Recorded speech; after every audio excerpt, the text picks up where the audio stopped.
Nosferatu, o clã dos abomináveis. Além de sofrer com o vampirismo, com a besta e a sede indomável de sangue, Nosferatus também sofrem com aparências horrendas. O Nosferatu que se atrever a interagir com a sociedade mortal risca violar a máscara. Talvez sejam os Nosferatus os responsáveis pela alcunha de amaldiçoados atribuída aos vampiros. Mas, graças a essas condições, Nosferatus tornaram-se os mais adaptáveis dos vampiros, fazendo suas moradas em sistemas de esgoto, linhas de trens abandonadas, catacumbas e outros lugares onde não incomodem o resto da sociedade. Esse estilo de vida, combinado com suas disciplinas animalismo e ofuscação, além de um padrão seletivo de abraçamento, dá aos Nosferatus uma habilidade inigualável de coletar informações. Eles vão viver de forma invisível na sociedade e são os mais tecnologicamente capazes, abraçando muitos especialistas em informática. Os Nosferatu, inclusive, contaram por muito tempo com a ShrekNet, uma rede social feita e mantida por Nosferatus que facilitava a transmissão de informações. Essa rede foi violada em 2004 e fechada em seguida. Pelo menos é o que os Nosferatus garantem. Um Nosferatu normalmente vai compartilhar seus conhecimentos com outros membros do clã sem muitas dificuldades, mas vão extorquir o máximo possível pelas suas informações quando negociando com outros clãs. O padrão de abraçamento dos Nosferatus é bem definido. Ou eles vão abraçar alguém que possui alguma habilidade útil para o clã, um engenheiro, um mecânico, um eletricista, um hacker, etc. Ou eles vão abraçar aqueles que estão na miséria, aqueles que a transformação seria uma bênção. Eles vão também abraçar para punir alguém que é extremamente vaidoso, alguém que é extremamente belo. Bônus se esse mortal estava para ser abraçado por um toreador. Quando for criar um personagem Nosferatu, é bacana saber os tipos de Nosferatu e se o seu personagem tem algum papel específico. Nem todos os Nosferatus vão ter um tipo específico, mas esse conhecimento pode te ajudar. O primeiro tipo é o Mártir. A transformação dos Nosferatus não quebra somente o corpo, em muitos casos quebra também a alma, fazendo com que eles acabem abraçando a identidade de abominações. Aqueles que conseguem resistir se perder nas trevas e não se entregam ao desespero, muitas vezes são chamados de mártir. Esses costumam se dedicar a estudar a sociedade mortal. Ética, moral, filosofia são de grande interesse para um Marte.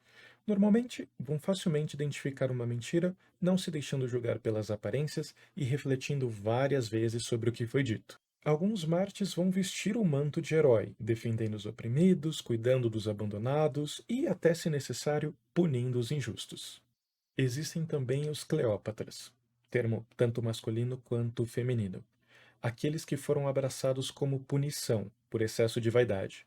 Cleópatras odeiam tudo que é belo. Não só pessoas, mas também arte, flores, até animais fofinhos tornam-se com o tempo inimigos. Muitos difíceis de se controlar, normalmente são proibidos de interagir com os outros clãs, principalmente o historiador.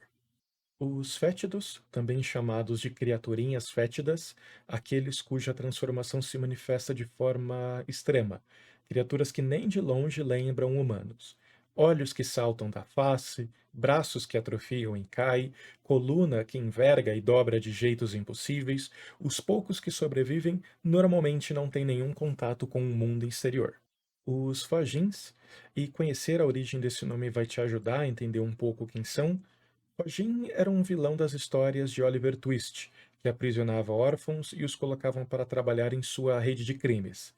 Fagins Nosferatu vão recrutar mortais, transformá-los em viciados pelo sangue do Nosferatu e vão usar esses mortais sem dó. Normalmente vão se aproveitar dos rejeitados pela sociedade, viciados, órfãos, prostitutas, etc. Os Caras de Couro, que recebem esse nome como referência ao vilão do Massacre da Serra Elétrica, aqueles que gostam de brincar com sua comida. Assassinos em séries, mutiladores, eles vão aleijar, cegar, desmembrar, fazendo o possível para não matar muito rápido. Sua habilidade de rastrear e caçar são praticamente a única razão deles serem aceitos pelo clã. Um cara de couro com múltipla personalidade pode muito bem se transformar no vilão da sua história. Os bestiais, que são aqueles que preferem viver entre os animais, os vermes, insetos, muitas vezes se vendo como animais.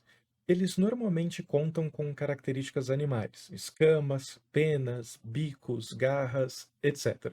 Muitos perdem a capacidade de se comunicar com não animais, sendo capazes de, no máximo, emitir alguns grunhidos. Eles são seguidos por legiões de ratos, matilhas de cães, nuvens de insetos, e esses animais, graças ao Vitae do Nosferatu, são mais espertos, agressivos e infinitamente leais. Do outro lado, os Peles, que fazem uso da disciplina ofuscação para disfarçar sua aparência e viver entre os humanos, sendo a principal forma de contato entre os Nosferatu e os outros clãs. Muitos vivem em negação, recusando em se ver como os monstros que realmente são. Alguns vão usar a disciplina ofuscação não para se disfarçarem de humanos, mas para permanecerem invisíveis. Em casos assim, é bem comum o Nosferatu desenvolver uma severa paranoia.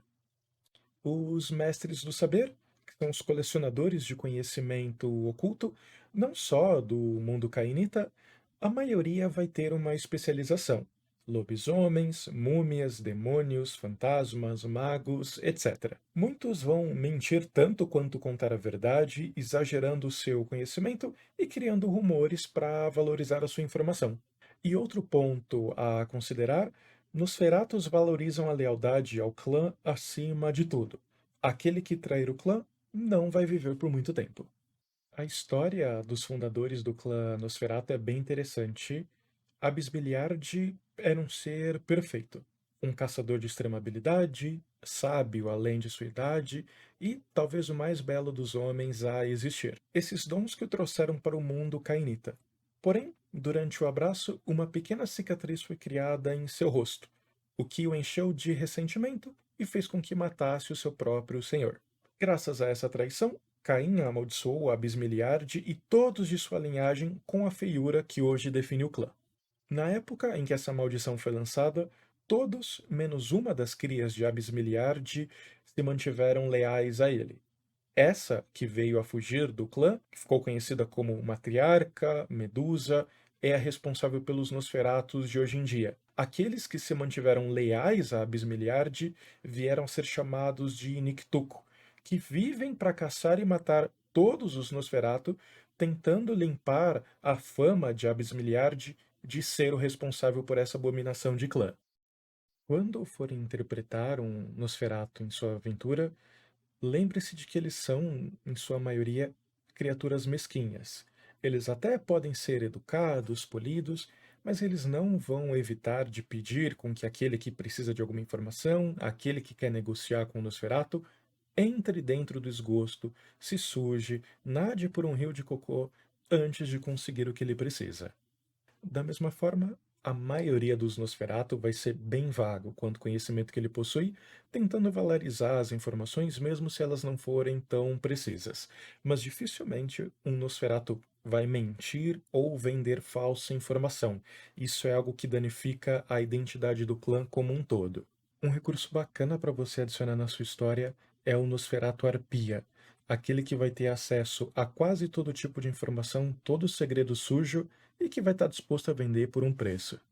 Agora, o que vai te ajudar a escolher o Nosferatu como seu clã favorito é a lista de qualidades únicas do clã, como por exemplo, a capacidade de projetar vômito, asas como a de um esquilo voador, braços que se soltam de seu corpo, reflexo falso, onde se ele está sob efeito de ofuscação e passa na frente de uma câmera, sai numa foto, o reflexo também sai com um efeito de ofuscação. E o melhor de todos, um companheiro réptil. Você pode ter um pet jacaré que vai te acompanhar e vai lutar por você até a morte. Além de, claro, por ser um carniçal, ele vai ser muito mais forte do que um jacaré normal, se um jacaré já não fosse forte o bastante. E você? Tem alguma dica para quem está começando a jogar, para quem está pensando em criar um personagem Nosferatu? Ou tem alguma história de quando você estava jogando com o Nosferatu? Deixa aí nos comentários. E se curtiu o vídeo até agora, talvez deixar o like e se inscrever no canal. Muito obrigado!